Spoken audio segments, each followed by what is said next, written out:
What's going on, fishy friends? Welcome to the Fishing Corner, which is part of the Tight Lines Company. I'm your host, Grant Elliott, and tonight we're going to dive into pretty much everything freshwater fishing. Now, in this mid-Atlantic region, the freshwater line gets a little blurry because a lot of the waters that our guests that are going to join us here in a few minutes, a lot of the waters that they fish are tidal waters. Now, a lot of the species that they're catching are freshwater species, but in the sense of, freshwater in its pure form, which would be like landlocked lakes, ponds, which these guys definitely fish. These guys definitely fish. So do I. But I just wanted to qualify that a little bit, as it's probably not your pure freshwater show. But hey, all of these techniques are definitely going to apply. We're also going to bring in here in just a second Brian Dolph with the Old School Tackle Company. As you saw in the intro, they are kind enough to sponsor this show. I love the product. I always tell Brian that, like, the reason why I can stand behind your product is because all the types of fishing I do, and I mean, if you guys have followed me for a while, I fish from Florida all the way up, to Maine. And every type of fishing I do, I can use Old School. So I think it's really a versatile product. I think it's a well-made product, and it's right here in Maryland.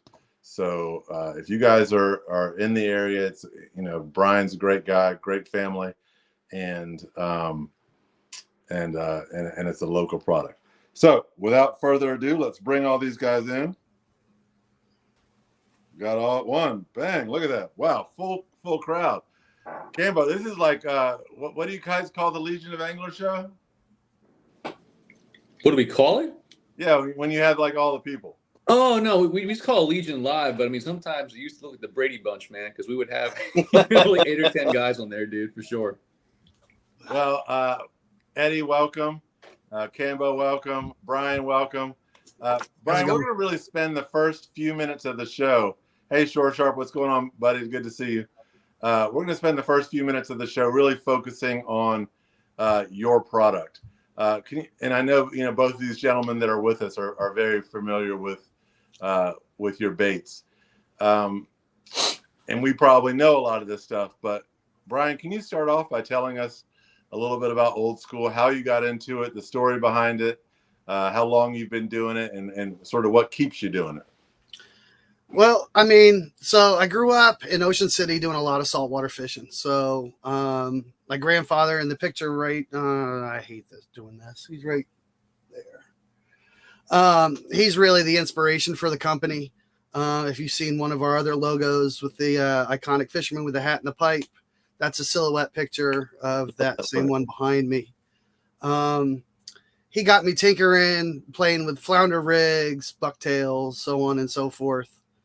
We did a lot of, drowning live bait on drifts for flounder in the back bays of Ocean City. But, when I got to be a teenager, I found that just wasn't appealing to me. And I started playing around with stuff that Roland Martin, Hank Parker, all those freshwater guys that had all the shows at the time, they were doing for largemouth bass. And I'm like, why can't I do this in saltwater? So just using whatever was available, and, it's poorly made stuff. It wasn't made for saltwater. Nobody was thinking about throwing artificials for saltwater back in the early 90s when I started. So then I got to tinkering around with it, put it on hold, went to Colorado for 14 years, came back, picked it up. I was fishing with a buddy. He was throwing stuff I had made, and he said he wouldn't throw anything else. I was recovering from a shattered heel. I got a titanium plate, 6 screws. He got me out fishing to get me out of my depression. And by the end of that trip, about 5 beers a piece, I made the decision to start a business. So did that for 2 years as kind of like a hobby business. Made the decision to go full time. January before COVID, I was working for a warehouse manager for a pharmaceutical company, which I thought was my dream job. Got a college degree. We were generics. We were the good guys. I wasn't a big farmer. Oh, no. I was just saying, that doesn't sound like something you love. I don't. No. Well, I mean, if you were a fireman, I still would have booed the fireman. Yeah, I mean, So when I moved to Colorado, I got into transportation logistics, working in warehouses, and worked myself up to supervisor level. When I came back to Maryland, I went and finished up my degree in supply chain logistics. Was working for the pharmaceutical company, got promoted to manager, thought it was my dream job that I've been working for 20 years to obtain. And then 2 years into it, I was miserable. So January before COVID, I put in a 3-month notice for them to do a nationwide search for my replacement. March 1st, I walked out. And then 2 weeks after I went into business full-time was flattening the curve. That's when all my customers, tackle shops, everybody shut down, didn't know how they were going to sell product. I was trying to promote online. That was kind of a saving grace.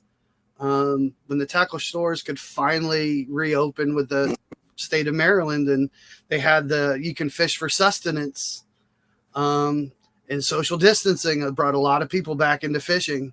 Tackle shops couldn't get anything because the supply chain was so busted. That actually helped grow us, believe it or not. So the first month and a half was like I've made the biggest mistake of my life, and then got so busy that summer and the following year that I was just like, how am I managing all this now? Yeah. So it was a tale of two COVIDs for us. It sucked in some ways, but then it was kind of, I don't know if we would have had that much growth early on had it not been for tackle shops needing product. We were locally sourced. We could get it to them within a couple of days, and they weren't staring at empty shelves because the big distributors that were getting their stuff imported couldn't get anything in the country. So, I primarily was tinkering around with soft plastics for saltwater, gearing it for saltwater. Just through a circle of network, I was doing stuff with JR from Jigged Up Unlimited, sending him plastics. He was pairing up stuff. Didn't know that was Kaz Kenny's cousin. He tells Kaz Kenny, hey, you should throw this soft plastics for snakeheads. So I do a podcast. At the end of it, that's when I start making the snakehead destroyers for the blackhead waters guys. Kind of didn't necessarily know anything about snakehead fishing, but they looked at my product and said, this is a durable product for snakehead. Jump into there. And jump forward of still maintaining saltwater, making stuff for stripers, speckled trout, puppy drum. Then at a boat show, ran into Butch Huber from Real All American. We started talking. At the end of it, he was like, hey, you just start making the curlies. I want to get more into guiding. You take over the production. You seem like you can handle it. So that was kind of interesting, reaching out to Cambo going, I know Butch is your guy, and I don't know if anybody told you or not, and Eddie was at the show when the deal was made. So, but yeah, I just got product to Steve's hands, and so that's kind of where we are. We're not really a snakehead company, but our soft plastics do work for them. Yeah, one thing I'll say, I fish salt a lot, and I'm not going to get into comparing brands. I don't really care to do that. But there's another brand out there that people say is super durable. But like if that tail gets bit off of that other brand, it's going to take you like 3 minutes to push it up over the jig head, Barb, and like hold it on there and hope it gets over there and stays on there. Where yours are a really nice balance of tough and like if a bluefish bites my tail off, I can get another one on there in 2 seconds. I mean, if you're getting into blues, you can throw diamond jigs out there and they're still going to rip their teeth into a diamond jig. I mean, they're just, you get into blues, it's a whole different animal. I caught my fair share of bluefish fishing the Route 50 bridge as a teenager, trying to get on stripers. I don't care to ever catch another bluefish ever again in my life. Man, if I should have stayed off the bay this year. If I do get into them. Yeah, if I do get into them, I'm moving. Like I'm not going to go through. I mean, as a tackle maker, I shouldn't say that. If you get on bluefish, stay on them. I'll sell more baits that way. But me personally, there's just so many different species I can chase. I'd rather go catch puppy drum, speckled trout. Yeah. And fortunately for where I fish on the eastern shore, the bluefish bite was good in the bay, but not really in the marshes and the creeks where I traditionally fish, or fishing off of near shore oyster beds where I can get on speckled trout, puppy drum, rockfish, and really not even see bluefish. Well, the gentleman below us also have a connection with Old School Tackle Company. Eddie, starting with you guys at High Octane, kind of tell the story about the way that you two work together. I think it's really kind of cool, some of the kind of combo baits you guys have been working on. Yeah, absolutely. We've done the eels with some of our jig heads. What are they? 8-inch, 9-inch? 9-inch. 9-inch eels with our jig heads. Those have been awesome. There you go. There's the class. There you go. I didn't even throw this one. It's too pretty to take out of the package. I've been holding it since Pasadena in February. I know Brian doesn't love it, but I cut the tails off and put spinners on the back. Our torpedo Once spin. you pay for them, you can do whatever you want, bro. But man, they are so durable for pickerel. I mean, I could catch 5 to 10 pickerel on those before they get torn up. You certainly can.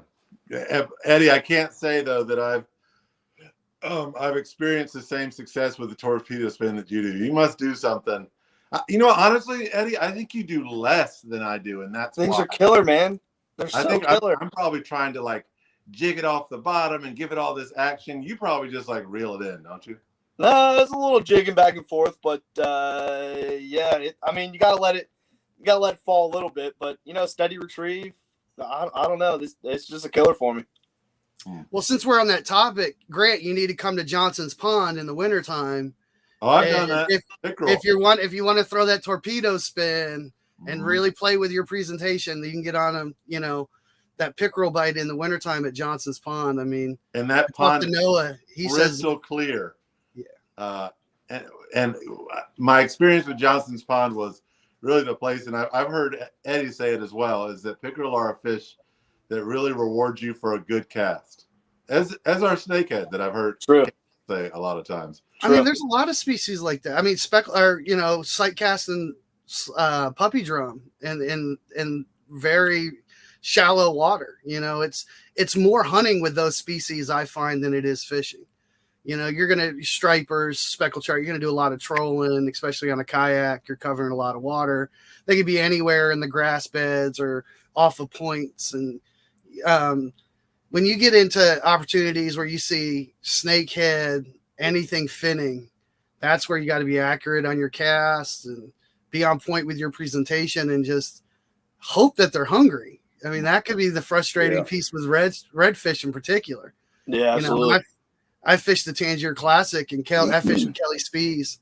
It was pro staff with High Octane and for us. And, we were seeing redfish all over the place, but getting them to bite was a completely different story. They just, low tide, saw them everywhere. But in a tournament, it was just like, we can't sit here for an hour casting at these same fish. It breaks your heart to paddle away or, away from them, but you got to sometimes. Yeah, absolutely. Kevin Williams sent me a nice picture of a 24-inch rockfish he caught on a torpedo spin today. Nice. Yeah.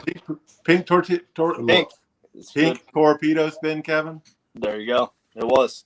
Well, I don't know if I've ever seen Kambo trout sit for almost 14 minutes without talking. Not that you're like a black, but like I don't think I've given him a chance. I don't think you've gotten a word in edgewise. I got a couple words in, but then I realized I was still muted, so you couldn't hear me anyway. Yeah, I didn't want to call you out, but I did see you were still muted. I don't know. Kids were in the background. Who knows? Oh, that's a fact. Kids are always in the background, man. Kambo, we talked a little bit pre-show about the old school baits that you use. You want to tell us a little bit about that? Yeah, so I got that little guy right here. So, like Brian was saying, it started off with Butch, but I mean, I'm still throwing these to this day, and I love that curly tail frog. And it's you could probably pull up the picture now. There's a fish that will forever haunt. Yeah, there's a fish that will forever haunt me that I caught on this. That snakehead right there was 35.5 inches, and I never got a weight on her. Like, y'all can go online and see the video of what happened. I had her on the grip, so I was getting ready for the weight. She flipped out, came right off the grips, landed on a stump sticking out of the water next to me, and just sat there for a second before she shot off. But, I mean, back before Damien caught his new state/world record, I think this one might have done it, man. Because I think Damien's, I think, was just over 36 inches. That one right there was 35 and a half and just fat for days. Well, yeah, I think of course. I mean, you're an angler. Of course, you're like, oh, yeah. I mean, that one was bigger. Dude, it was at least 19. It was at least 19. Yeah, dude. It's like, how much you bet? Big fish. Yeah. But yeah, I mean, that's I mean, I'm a topwater guy. Like, I don't think there's any more fun way to catch fish than topwater. But when you're bumping these along the bottom, along stumps, you feel that thump and you watch those bubbles come up from the snakehead. Oh, I love that, dude. I love watching that happen. Yeah, you're killer with that frog. What's that? Kambo's killer with that frog. Yeah. You know what? We're doing a trivia tonight. So whoever, guys, start asking your questions, because whoever asks the best question, you got to stick around, because if you ask the best question, you're going to get a prize, right?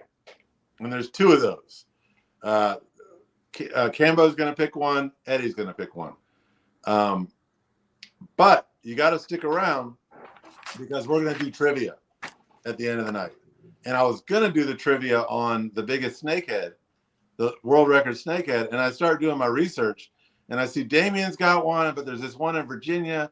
And I was like, this is the murkiest thing ever. Like, I'm not touching this with a 10-foot pole, because I don't know what the heck I'm talking about. And these guys are definitely going to know what they're talking about. So I was like, I'm going to do largemouth bass. So we can't get into but ask your questions, and at the end of the night, we're going to do a little bit of trivia. But Brian, before you leave, do you have something pulled for someone who wins the grand prize? I'll figure something out. Everything at your shop, right? Everything. No, dude, I got way too. I mean, you ought to see the amount of OG eels I've got poured going on, because you guys were touching on it just a little bit before. That bite up in New Jersey for the straight bass is just absolutely crazy right now. It is nuts right now.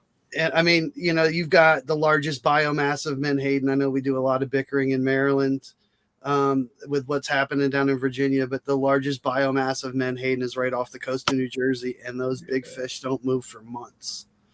So if anybody posted a video on Tight Lines today that a friend sent me, actually Silas sent me. And I was telling Eddie in the pre-show, I was like, their menhaden, their bait look like the size of some of our stripers down there. Yeah, and I talked to Sikorsky a lot about this, and it's just a lot of change happening. There's fish that are staying farther north. You're seeing fisheries have better spawn rates up north. The biggest biomass of menhaden is off in New Jersey, and it dwarfs what Omega. The biomass up there dwarfs what Omega is chasing in Virginia. But I don't know if you guys follow anything going down in Louisiana. They've got an Omega fishery down off of Louisiana, and that's why they're squabbling over their redfish regulations this year, just like we're squabbling around our straight bass regulations in Maryland. So I'm seeing correlation in two different fisheries with two different species, and there's one common denominator, and I don't know why we don't shut it down, but enough politics. You can kick me off. Well, one of the things that I've noticed is Money just talks. on the bay is the northern boundary of a lot of fish every year is getting pushed up. Yeah. And we're catching cutlass at Thomas Point this year. I mean, people were catching them by the bucket full. And that's crazy. A few years ago, they started showing up in Solomon's, and then last year they started pushing up towards Chesapeake Beach, and now they're pushing up all the way to the South River. And you see that with a lot of other species as well. I mean, red drum being caught in some of the northern tributaries. Yeah. And it's happening every year. So I don't see why, I don't know if the striped bass getting pushed to New Jersey isn't kind of another, sign of that northern push. Yeah. And also less stripers, other fish are filling in.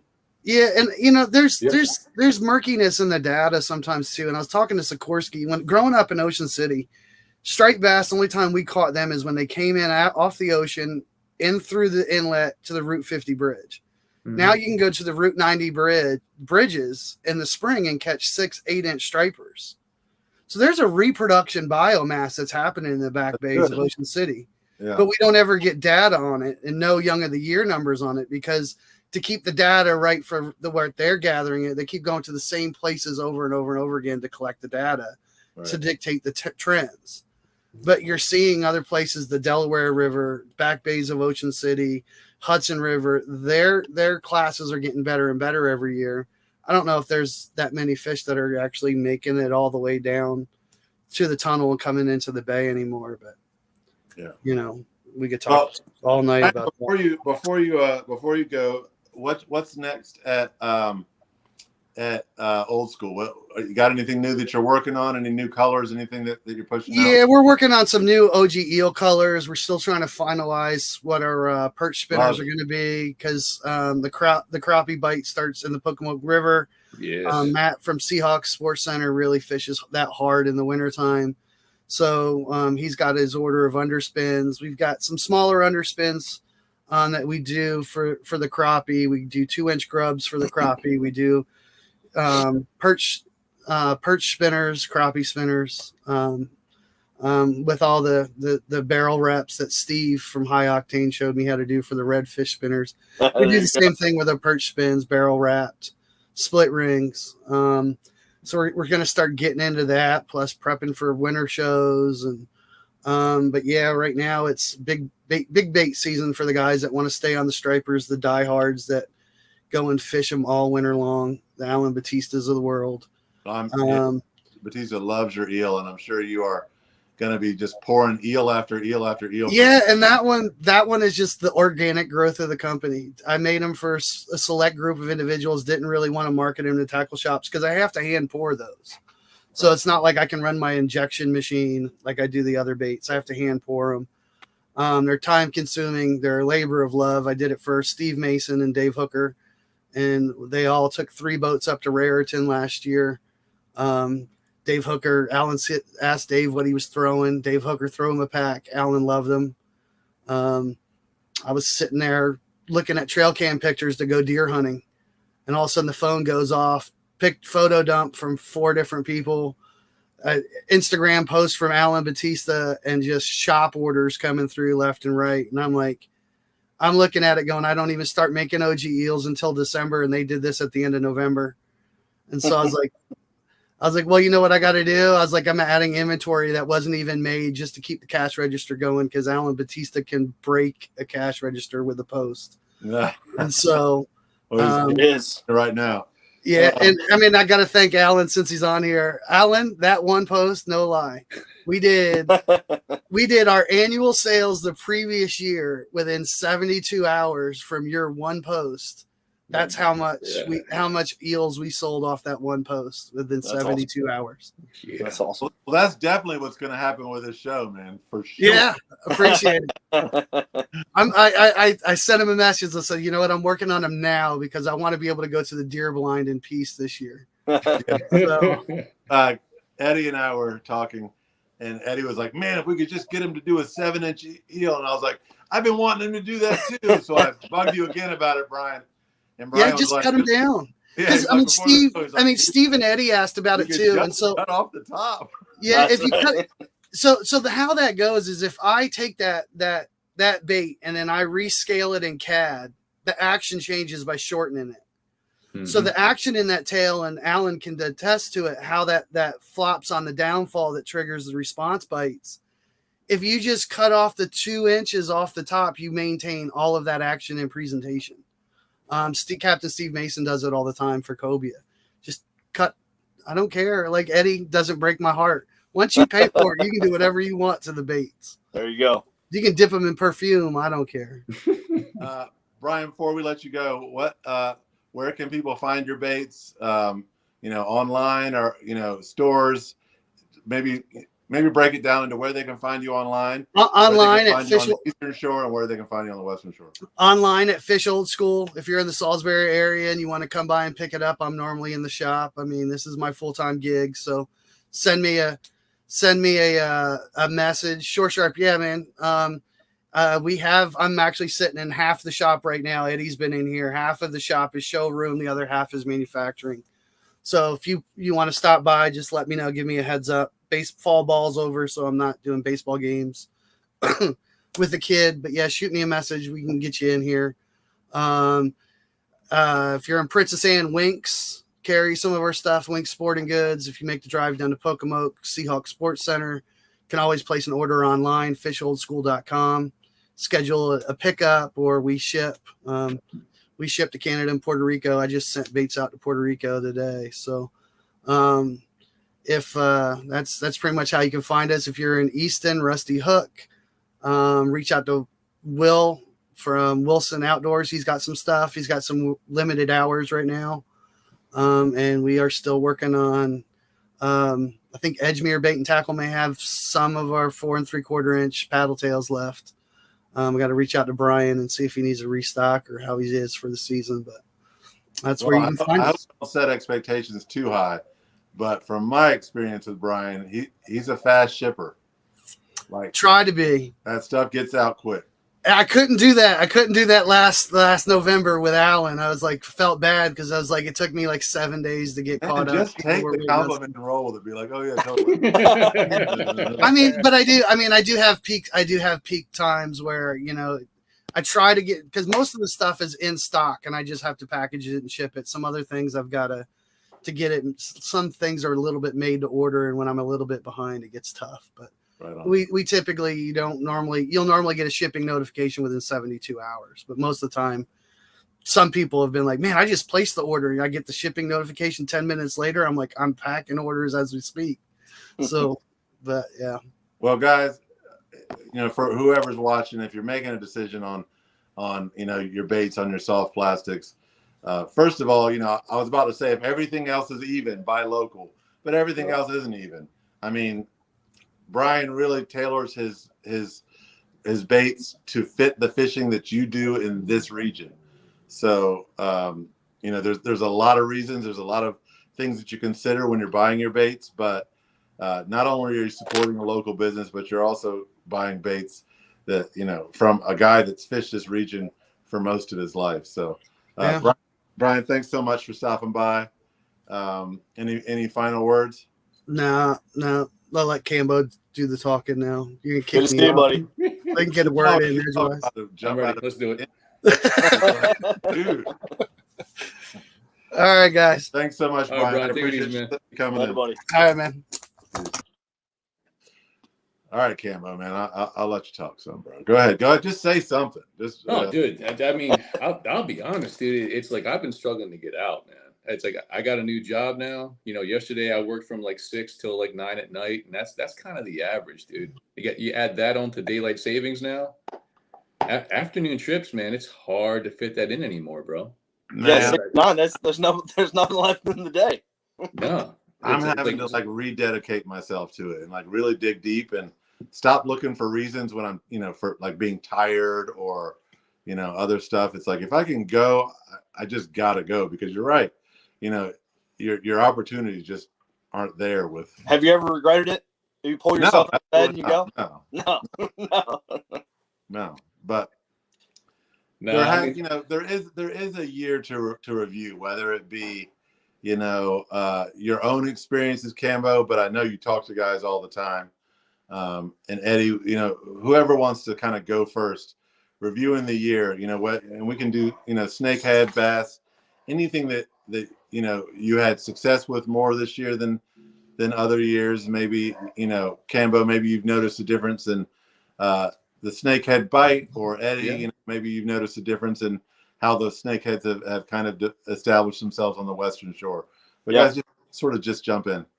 Yeah, Cambo, go for it. I kind of started mid. Yeah, I had a bad June, so bad June, you said? Yeah, my June was pretty rough. I didn't get out much in the early spring. I know you did more spring fishing, if you want to kind of get on that. Yeah, I mean, it was an issue where, you know, I think probably March, April, at least till mid-April, we had really warm temps. Remember that? Yeah. Like this year, like I was catching them on top by I think like the end of February, beginning of March, you know, regularly.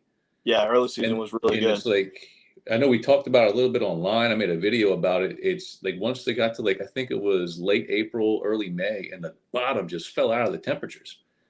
And I mean, it wrecked all of the SAV growth, the submerged aquatic vegetation. It kept the water dingy and dirty. It kept it cold.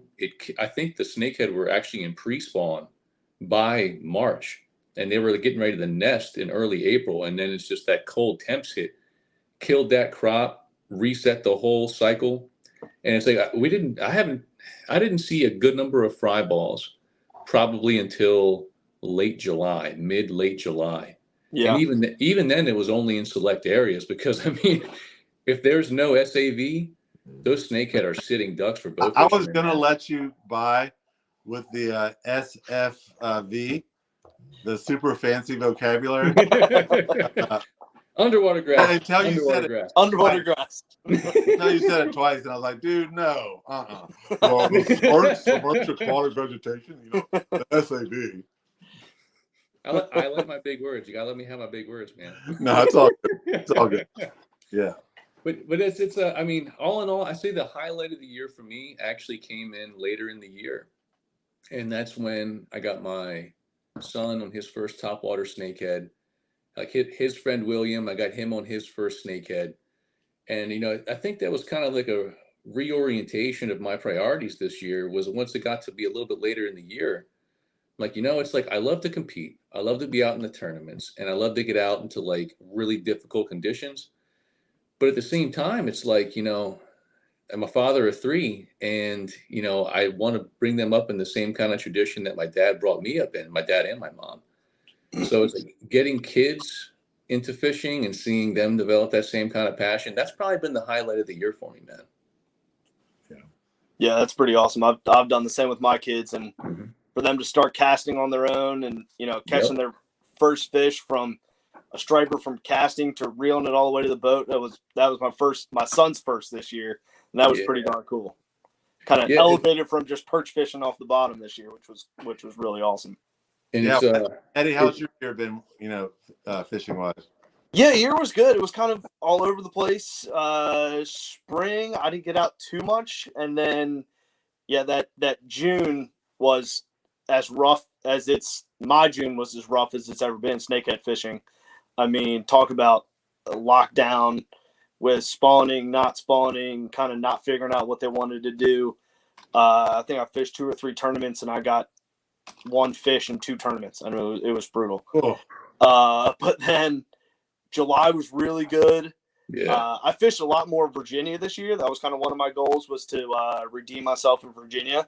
Oh, we all know that spot, man. Yeah, that spot was something else this year, dude. Oh, it was freaking killer, man. And so I conquered Virginia, and those hit my old demons there, which was a lot of fun. It's totally different fishing, and I think that's what's so cool about snakehead fishing. I mean, you could go to Virginia, Upper Bay, Eastern Shore. You're gonna fish them totally different in each spot. Each day could be totally different. So that was a really cool learning curve. And then I got on some cutlass fish. That was pretty awesome. Once or all the way twice. up at the Severn too, right? Right outside the South. Outside the South. Went out with David Rudo, and he put me on some good ones. So that was probably quite 20 or 30 on the cutlass? I haven't caught a cutlass yet. How's the fight on them? It's really good. So it's weird. Yeah. When you hit, they swim backwards immediately. So it almost feels like you're snagged, but you're in the middle of the water column. It's really weird because it's like they're not, and then they kind of play dead for a second. You feel like you're off, and then they're back on. It was crazy, and they will intentionally bite you. Yeah, literally. They look like the devil, but they actually could be the devil as well. They are crazy. I grabbed one of its tail with one end, trying to get the hook out, and its head came and bit my other hand, on purpose. It was crazy. Did it draw blood? And they got some serious teeth too. Yeah. Yeah. They got some serious teeth. Just to interrupt real quick. So we are going to do a trivia here, and man, we're flying through time. In probably another 10 minutes. Mm-hmm. Guys, get your questions in. We'll probably start on questions here in a few minutes. Kelly just asked a question. So get your questions in, and then we're going to do, it's a 3-part trivia question coming up. And the people that get to participate in it and get to try to stump our 2 guests here will be the people that have asked the best questions. So if all right, Cambo, if Eddie or Cambo select your question as question of the night, you're automatically going to win something. And actually, we'll do that here in just a second, Eddie. Nice. You're automatically going to win at least a high octane custom bait. Which, I mean, if you've been to the tackle store recently, they're worth every penny. Totally worth every penny. But I mean, you're not getting a $2 lure here. You're not getting a rooster tail. You know, right? There's some value behind that. So if you're chosen for question of the night, Eddie, can you show them what they're going to get?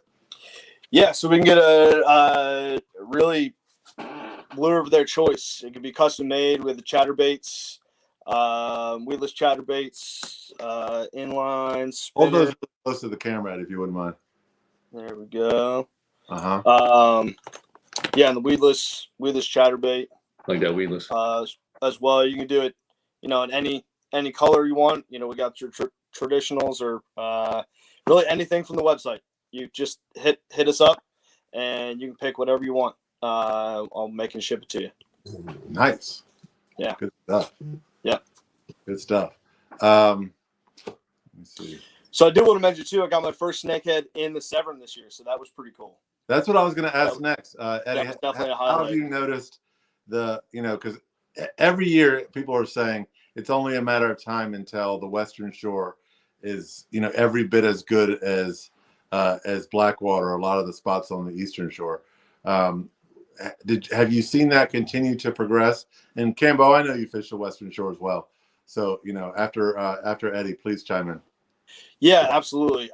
It was kind of wild. I think the Western Shore was more popular than the Eastern Shore this year. Yep. We had a tournament August, maybe later in the year, and it was 2-1 participants on the Western Shore to the Eastern Shore. And the bite was pretty good on the Eastern Shore, but I think people are just driving less. There's more fish. There's just as many fish, and sometimes bigger fish on the Western Shore. It's definitely a little finickier, a little harder to bite sometimes. Severn has a decent amount of snakehead. It's not a ton of snakehead.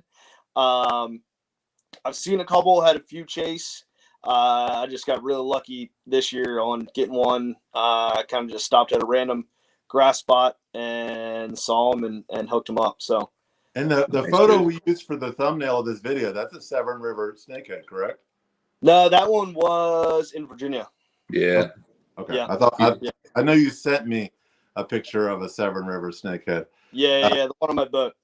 Cambo, if you're looking to, I think this is an important point. If you're looking to fish snakehead on the Western Shore and a lot of these Chesapeake Bay tributaries, I think it's really important to identify how you're going to approach it, because if Eddie, you're not catching a snakehead at the mouth of the Severn River. Right. So, right. Absolutely. So Cambo, how would you approach, let's just take, what, I'm going to be selfish. Let's just take the West or the Road River right in my backyard. But any of these tributaries, coming off the Western Shore or, even the Eastern Shore that are salty at the mouth, how are you going to approach fishing those? Yeah, I mean, really the biggest scouting tools that I use for that kind of thing are going to be Google Earth. If I can get my hands on some type of survey data that would show the salinity levels in the water. Snakehead, they do tolerate brackish, and at times you even see them in some pretty darn salty water. I think they've seen them in the Honga River on the Eastern Shore on occasion. However, do they flourish in saltier water? No. So what I'm going to do is I'm going to go to the headwaters on Google Earth. I'm going to use that kind of look through time feature on the desktop version, and I'm going to look for where the biggest blooms of grass are. And wherever those biggest blooms of grass and weeds are, that's where I'm going to go, because generally speaking, that's their optimal habitat. You can find them in other environments. They are highly adaptable fish. But if I really want to, maximize my chances, I'm heading for the headwaters. I'm finding where the grass grows thickest, and that's where you're going to find me. And it's, touching on the Western Shore, I don't know what it is, but I feel like on the Western Shore, I tend to catch my thickest. my thickest snakehead tend to come from the Western Shore, Upper Bay, and probably Virginia. The Eastern Shore, like every once in a while, I'll catch an absolute just tank on the Eastern Shore. But more often, I feel like I catch kind of more slender fish on the Eastern Shore. I'm sure it has something to do with the forage base, but I'm not entirely certain. Yeah. But yeah, if I'm scouting waters and I'm deciding where I'm going to go, I'm going to use that Google Earth, look through time function and find where that grass is going to be in those headwaters with the lowest salinity levels. That's where I'm headed. Well, Southern Maryland, Mike, we want you to stay healthy too, so you can get out and fish. Eddie, do you want to chime in on that? Yeah, I would just agree. I mean, they were glued to grass this year. I mean, that's all you found them in this year was like I fished the pad sometimes. Maybe you get one or two, but man, the grass, especially in Virginia, in the Western Shore, they were just piled up there. Yep. Nice. Yeah, I mean, even now, I went out, I think this past weekend and got a few more on topwater. Nice. But I mean, the absolute key was is a lot of what's happening with the hydrilla right now is it's starting to disconnect from the bottom, floating up to the top, and then it's a big floating mass of grass that's going to run with the tide. But if you can find those big floating grass mats, you're very likely going to find a ton of snakehead. Like I went by this one patch of grass just floating on the surface. Couldn't have been more than 15 feet long and 8 feet wide. I caught one off of it, and when I got up onto it to land it, I spooked 9 more. Oh, like 9 as I got up to just land that one fish. I think you'll see it on the video eventually, but it's just like whoosh, whoosh, whoosh, just spooking everywhere. Wow. So the real estate that they're looking for right now is very, very scarce. But if you can find it, you will find the fish. Find that hydrilla. Yeah, it's true. Even the sun, and it was wild. I'm sorry. Go ahead. We were on this big grass mat. We had birds flying over, and they would get spooked from the birds flying over every 5 feet. I mean, it was for like 100 yards. It was wild. They were so thick in there. It's like I read online earlier. It's like somebody said like snakehead don't school up. I'm like, yeah, no, that's not quite accurate, man. It's like every once in a while I like to go on the internet and just look up random snakehead questions and read the answers and see how wrong they are. Right. I mean, any fish will school up. The fish are going to go where the food is. Yeah. Yeah. Yep. So it's like, and habitat they like. Yup. And I mean, at the end of the day, they're not that. The only time I see snakehead be that territorial is the big males during the spawn. Right. And I mean, like, if you ever are lucky enough to be on the water and see 2 big male snakehead just duking it out, that's one of the coolest things I've ever seen, man. Yeah, that's pretty neat. And it's like when you catch them and they're missing like their whole tail fin or the tops, like their dorsal fin is all shredded. That's because they've been battling. We got a couple more minutes for questions, guys. So I'd say probably 3 or 4. But Cambo and Eddie, without giving away any spots, obviously, which of the tributaries have you heard are holding snakehead as of now? Oof. So I think again, it's really going to all come down to finding the grass, because that was the biggest limiting factor this year. Like, I don't know what it was, but down in Virginia, the grass fared much better than it did up here in Maryland, from what I've seen, from what I've heard. Like normally, I'll name these rivers because they're very well known, but like Dundee Creek, Gunpowder out at Mariner Point, a lot of those waters had a lot of trouble this year growing grass. Part of that was construction runoff, and I'm gonna try and cover that in the video later, but they're in every single tributary to the bay. Honestly, once it gets to be this time of year, though, I think if you want to maximize your chances, I'd recommend the Eastern Shore, because what you're dealing with here on the Western Shore, like snakehead will move to deeper water as the water cools. And that's not a big deal on the Eastern Shore, because a lot of those rivers over there have like a maximum depth of like 4 or 5 feet. Right. Like you can still easily find those fish. But over here on the Western Shore, or in bodies of water with deeper water, like 10, 20 feet, those fish spread out a lot more. They're a lot more difficult to find. So if I want to maximize my chances, now that being said, I can count on 2 hands how many times I've been to the Eastern Shore this year, because the Western Shore has been that good, and gas prices have been high enough that I don't want to put all the wear and tear and spend all that gas money to get over there. I'll be honest. I love the Eastern Shore, man, but I was feeling that in my wallet this year. So that's my recommendation for you. Guys, I lost a question early on. Apparently it doesn't want to let me scroll all the way to the beginning. So somebody asked a question very early on in the show. If you're still here, please repost the question because I want to get to everyone's questions. Was it Rashawn about being on my treadmill?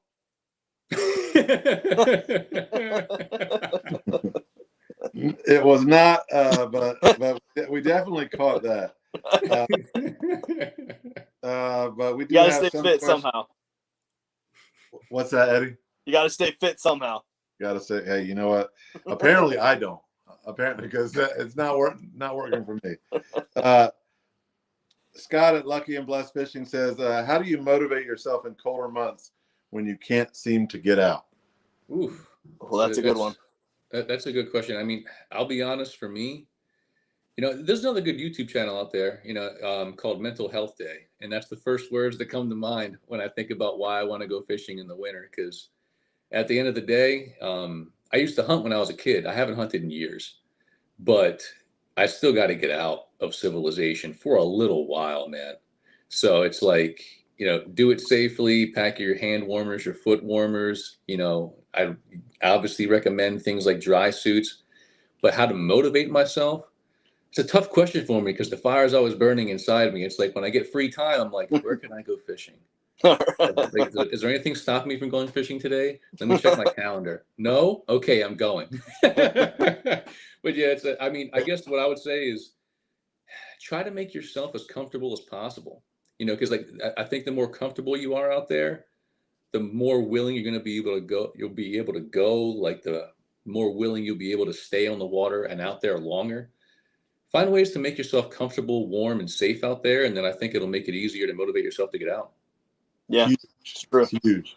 I couldn't get my feet warm because I kept using these various versions of like rubber, boat boots or water boots, and finally I just put on my like warm Cabela's hiking boots that look the least cool in the world. But like once I was able to get my feet warm, I was so much more excited about going out. What do you think? 100%, dude. 100%. Now, the one thing I avoid like the plague is high wind. Like high wind days. Like high wind and cold is pretty brutal. Yeah, I mean, especially once you get your hands wet, you catch a fish and you're like, this is awesome. And you get that rush of adrenaline and you feel great.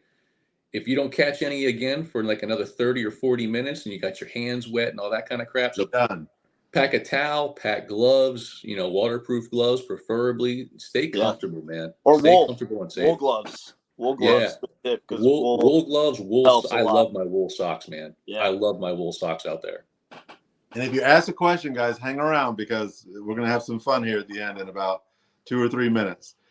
Kelly Doug Mills asked, I'm guessing that's Kelly and Doug because that would be an interesting middle name for a woman, Doug. What water temperature snakehead bite turn off? So it all comes down to the question of whether you want to use live bait or artificial. I tend to have my best luck on artificial at 50 degrees and above. But, like one small goal I set for myself back in December of last year was to catch a snakehead in every month this year. And as of right now, I'm on track. As long as I can catch one in December, I'll be good to go. Well, you've been fishing more than I have then, dude. You've been complaining the whole time. I'm just that damn good. I've gone a couple of months this year. We're just efficient. Stuff, so I don't want to hear it. I got so many kids. So you just got to get it in December. I think you're going to get it, man. No problem. Yeah, I'm going for it, bro. Well, you don't have a problem putting a minnow under a bobber. I do. I do not. I have zero. That's one of the most. I don't care what anybody says. It's one of the most fun ways to fish, man. It's like once that float goes down, unless you happen to see the bubbles as it goes down, could be a snakehead, could be a catfish, could be a giant slab crappie, could be a giant yellow perch, could be a catfish, could be a pickerel. You don't know. And I kind of like that mystery when that float goes down. Like, whoa! It's like almost like unwrapping a present at Christmas. Like, what's it gonna be? It's such a funny faux pas, man. Because my buddies I was talking about buddies in Florida, and I was saying, oh yeah, we do tournaments, we do no live bait. They're like, what are you talking about? You outlaw live bait? I'm like, yeah, lures only. They're like, they couldn't even wrap their mind around it. I mean, especially in Florida, because I mean, a lot of the guys down there, I don't know how you could be down there. Like up here in Maryland, I feel like sometimes you got a freshwater crowd and a saltwater crowd. Yeah. Down there in Florida, I don't know if that same kind of division exists because you have so much access to such incredible fishing in both salt and fresh. Right. But yeah, and once you get into the salt down there, a lot of that is live bait. A lot of what the guys do down there is live bait. There's no doubt about it. So, but that is funny you mentioned that, Eddie. I love seeing those cultural differences in fishing from region to region. It cracks me up. The other weird thing about Florida is they have a lot of saltwater species in the freshwater lakes. Yeah. You know, and like Lake Okeechobee has tarpon in it. You know, it has snook in it. I did not know that Okeechobee had tarpon. That's it does. wild. In certain areas, it does. Yeah, it's crazy. Those canals down there, good God, you never know what you're going to find in a canal down there. I love that place. Thing is, I mean, we got to remember that, you know, really the bottom third of Florida was completely uninhabitable until they put all those canals in. Yeah, until they drained it. Yeah. True. Let's see. This is a question for both of you guys. If you were forced to have only one bait with you on any trip, what would it be? And I know we could probably go on for an hour on this, but let's try to be a little bit rapid round on these because we got about 9 minutes left, and I got a freaking game show ready for us. I like it. That right there. Oh, your maps. That right there is the maps, fellas. Is that a number 5? This one, it closed. This one right here is number 4. Okay. And I mean, that's my number 1 survival lure. It's probably my number 1 multi-species lure. I was out, I think about 2 or 3 weeks ago for a little bit. I think I caught about 20 bass on this, 2 giant yellow perch, you know, like 13, 14 inches, catfish, you know, snakehead. And I mean, they come in a wide range of sizes, you know, from micros up to 5, and above that, they got the musky killers and stuff like that. But yeah, it's a hell of a lure. I could go on and on about the maps, but go ahead. I love the maps, man. Weedless chatterbait. There you go. That's just my ultimate search bait. This one's our electric green chicken, but ideally I would just go gold blade, all white, just classic. I'm a chatterbait guy. Eddie, this one's for you. Kevin says he's slogging through tons of small pickerel early in the season. Any tips to upsize? Yeah, that's a good question. So what I find is that the big ones don't come out until it gets colder. Those first really cold snaps, like we're water temperature is still almost 60 degrees, which is crazy. Yeah. So once it gets below 50, especially in those low 40s, that's really when the big ones come out. The little ones are always hanging around. I've been catching, 20s to 22s kind of pretty consistently. One of my buddies caught a 23.5, but it was like super skinny, like a stick. So they're like, once it starts getting colder, they come out. Some of those big fish it's kind of weird. They just don't show up until later.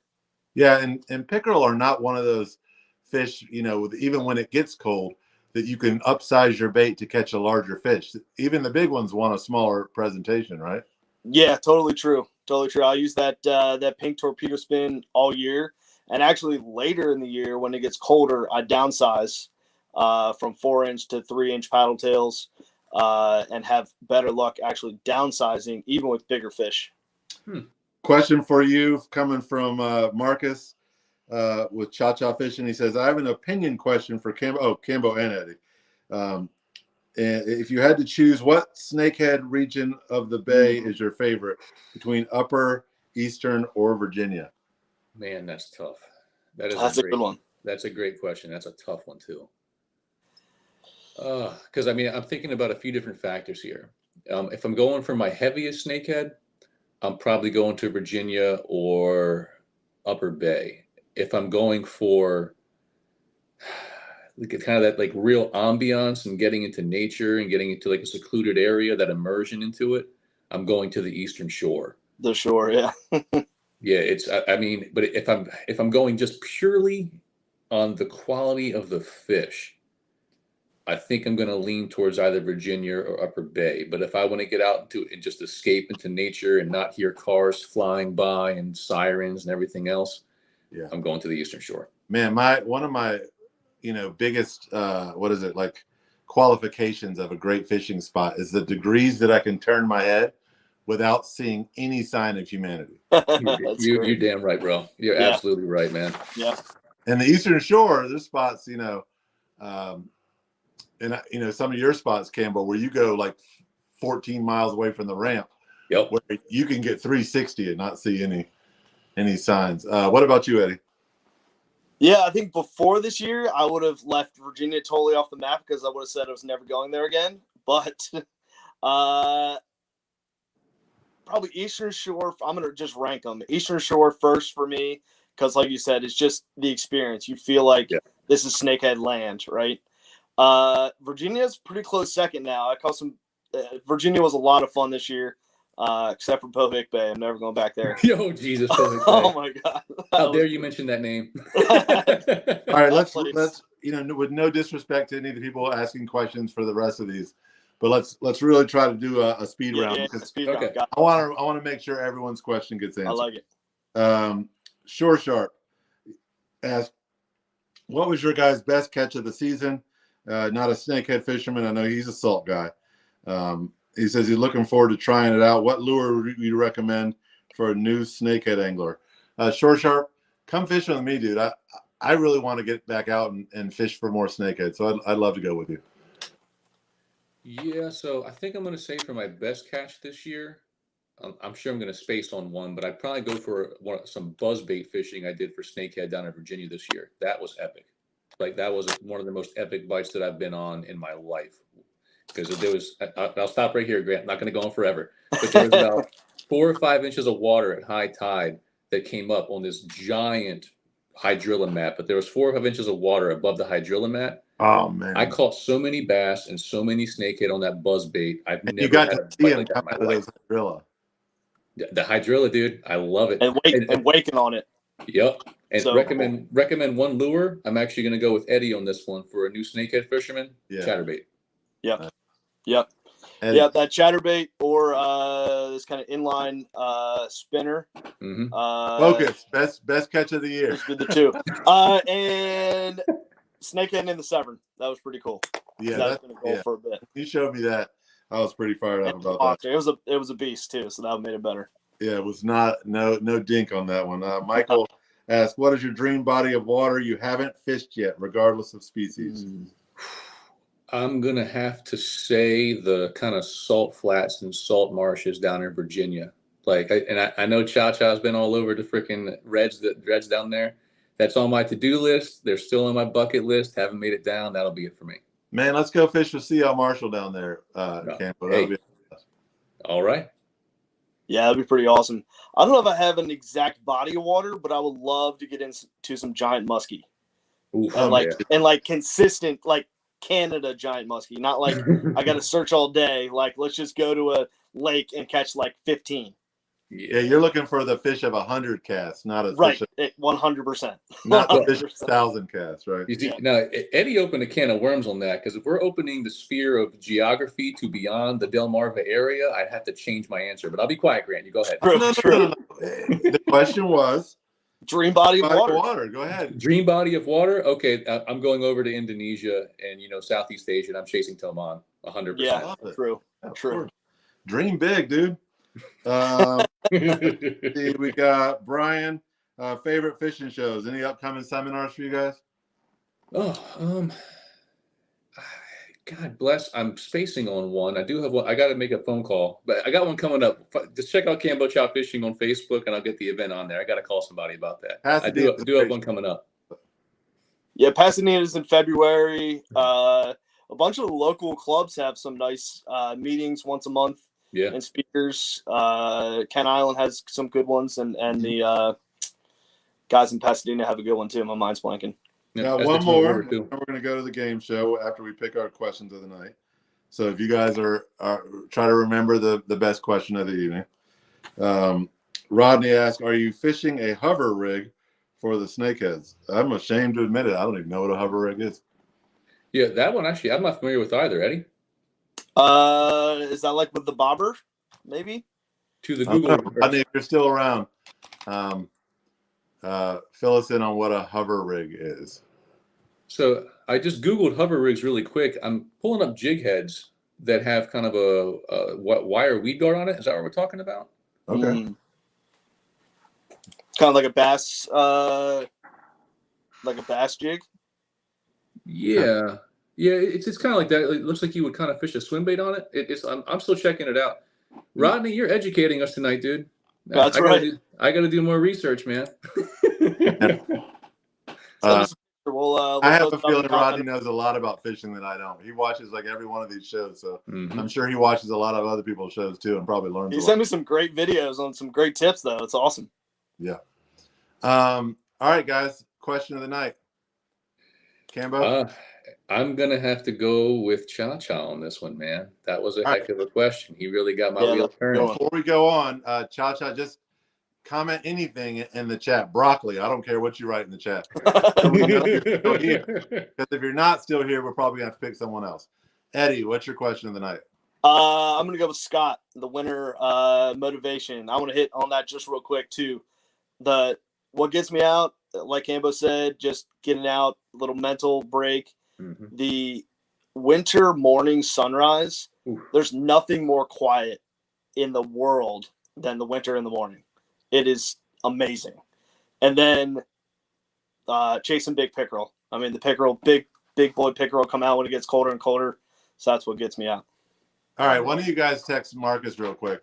I'm gonna text Scott because they gotta hop back on. In order for this to work, they gotta hop back on.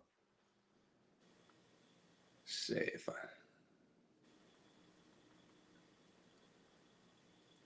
I think I have Mark's number.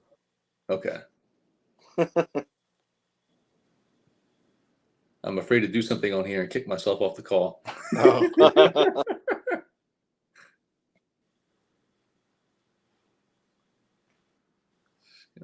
I think I can probably call Scott. Let me see.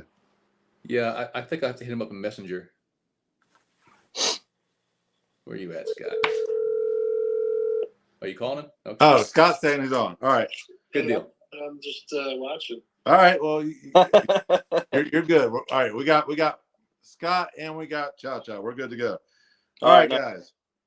So the question the trivia question for the night is a 3-part question. Okay. And here it is. Ready? Yeah. So here's how this is going to work. We're going to put the trivia question up.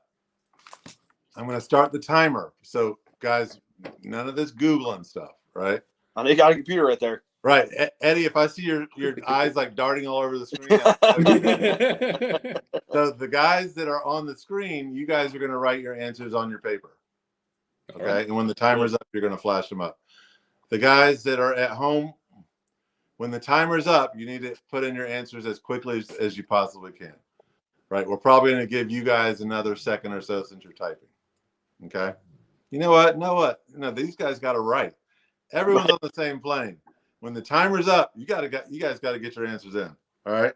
So here we go. Question of the night. 3-part question for world record largemouth bass. Where was it caught? How much did it weigh? And who caught it? 1 point for each answer. My marker isn't working.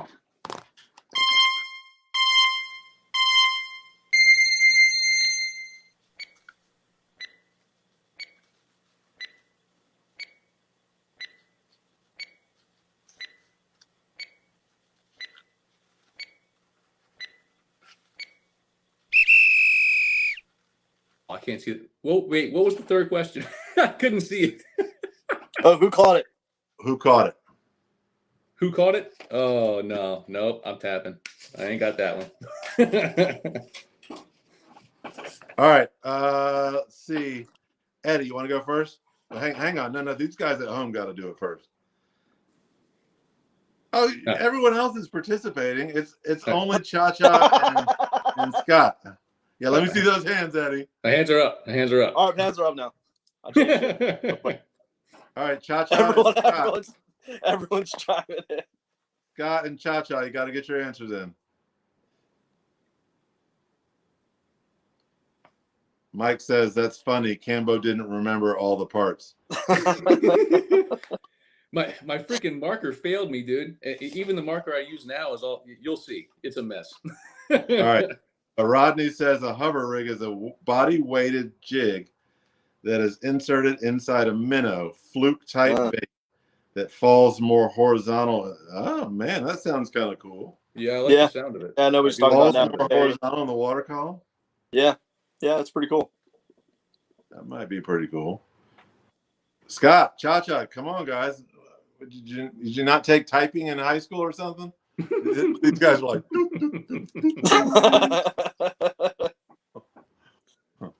Cha-Cha's Mr. Computer. He's got this. He's probably Googling it. All right. We're going to go. Scott, is that your final answer?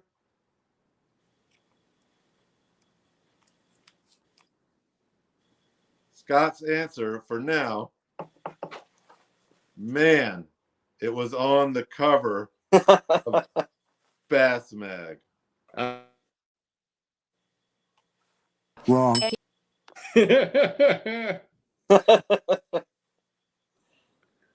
Got nothing, he says. All right, well, Scott, you're still going to win a prize. No problem. Cha-Cha. Mexico. 19 pounds. That would be a big bass. Wrong. All right, Eddie, what you got? All right, I'm not sure, so I'm just taking shots in the dark, and I know number 3 is wrong, but Pull them up. Texas. 13-6. Bill Dance. Wrong. I mean, I think everyone's wrong. Bill Dance. So, really, if Cambo gets one right answer out of here, then like nobody wins. What you got? No Cambo? prizes for anyone. All right, so I got California and 22 pounds. 22 pounds is a ridiculous bass. Show me again.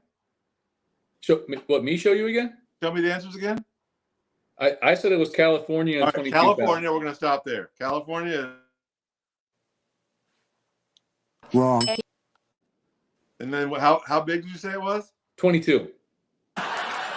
You are correct, sir. Yes. Steven and Eddie, you guys don't hear it because you have mics on. Yeah. Everyone at home heard. You are correct, sir. It was 20. It's 22 pounds. Yeah. And because of that, our guests did not trump. Our winners did not trump our guest here. So Scott and Marcus, you guys will both be receiving a high octane bait of your choice. Rashawn, you are correct, sir. We'll throw up Rashawn's answer. It was in Georgia. Oh, okay. I almost went Florida. That was close geographically. Yeah. And who was it? Who caught it? What was his name? Gentleman Perry, I believe. Let me see. That does sound really familiar, dude. Oh, no. It's 1936. Yeah. That's what I thought. It was a while. 22 pounds. I couldn't even imagine a bass that big. That's a lead in its belly right there. Right. Hang on. His last name was Perry. His last name was Perry, and his first name, George. George Perry. 22 pound. Good. Yeah, that's insane. Rodney said Buck Perry. I don't know. And Rashawn said Lake Montgomery. All right, Rashawn, come on. He misspelled the lake. So I'm thinking this is his actual knowledge. Now, if you knew this, dude, I'm like pretty impressed. Rashawn, but if you Googled it, wasn't it like an oxbow lake? I feel like it was like an oxbow lake. It's been a while. Back when I was young, I was bass fisherman, man. But it's been a long time since I was trying to keep tabs on that. That was a good question, though, dude. It's a good question. That was a good question. Well, I wanted to kind of lead that into next month. We'll probably talk a little bit more about largemouth bass fishing because Rashawn said I was in Savannah, Georgia, and they have the world record there. Okay, that's cool. Thanks, Rashawn. You are a wealth of knowledge. Yeah, he is. We'll have him come in and join us probably next month. Yeah, so Cha-Cha and Scott, you guys will both get a high octane custom bait. Eddie, I'll send you both of their information. Before we leave, Cambo, how do tell us really quickly about Legion of Anglers and how people can follow you and your YouTube channel. Yeah, sure. So Legion of Anglers, find us on Facebook. That'll keep you abreast of all of our different things we got coming out. We got a tournament trail coming out next year we're pretty excited about. Hopefully you can join us there. We should have cleanups coming up. We normally do cleanups at various locations around Maryland or Delmarva from the months of like January through about March. And beyond that, Cambo Trout Fishing on YouTube. You find me on there, Instagram, TikTok, all that kind of jazz. Good stuff, bro. Eddie, tell us about the Severn River Angler, who is you, and High Octane. Yeah, so follow me on Instagram, also YouTube. Kind of working on that channel a little bit more this winter. It's more my goal, but yeah, I'm fishing a lot of the Severn, a lot of pickerel this year. I got I'm in HOCB South in my garage. I got the stuff up there. Just hit us up, High Octane CB.com or on my Instagram, and any questions are welcome. Cool. Rashawn requests that you give the details of the tournament, and thanks for sharing all that, Eddie. Yep. Absolutely. So the Legion Elite Series, a big kind of transformation I think that's happening in the Snakehead tournament game is kind of switching for the most part to single launch tournaments and supervised launch, because we're trying to keep everybody honest out there and make sure everything's above board. But we've got some fantastic partners and sponsors we're going through this year.